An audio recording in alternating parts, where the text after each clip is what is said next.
Ce sont deux ténors de l'opposition, Éric Moron-Nguema, président du Morena unioniste, et Richard Moulomba Mombo, président de l'Arena, qui ont tenu une importante conférence de presse pour dénoncer le non-respect des décisions prises lors de la concertation du 13 février 2023, qui avilit les élections à venir que connaîtra notre pays. Mesdames et messieurs les responsables des médias,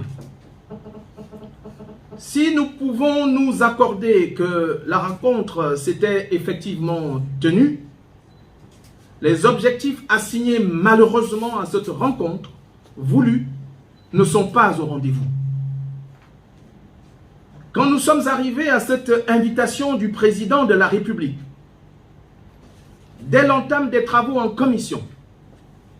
l'opposition a bataillé ferme et a exigé et obtenu que cette concertation soit souveraine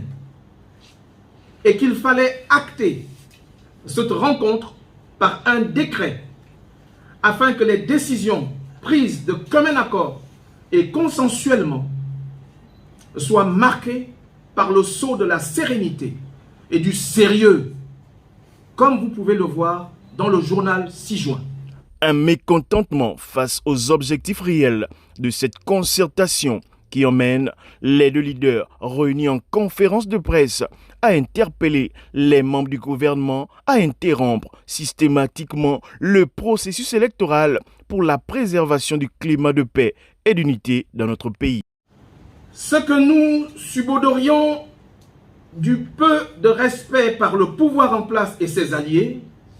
quand nous exigions la souveraineté de cette concertation, s'est effectivement produit. Le pouvoir, comme à son habitude, a laissé s'enliser la vermine de l'inertie, sans que cela ne les gêne outre mesure. Ce qui est totalement contraire à l'esprit et à la lettre du décret signé par le président de la République et qui heurte naturellement notre compréhension des relations et du respect mutuel qu'on est en droit d'avoir à l'égard d'un chef de l'État et de son gouvernement. Nous venons donc dire notre totale indignation sur la façon d'inviter les responsables des partis politiques ayant respectueusement accepté de venir se concerter entre personnes de bonne moralité. Loin d'imaginer,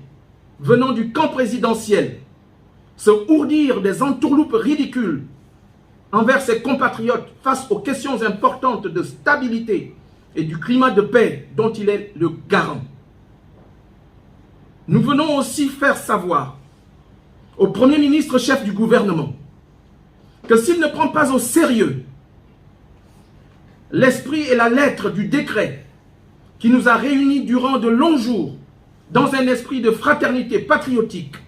en vue d'asseoir effectivement un climat politique serein dans notre pays pour l'organisation de bonnes conditions des élections générales,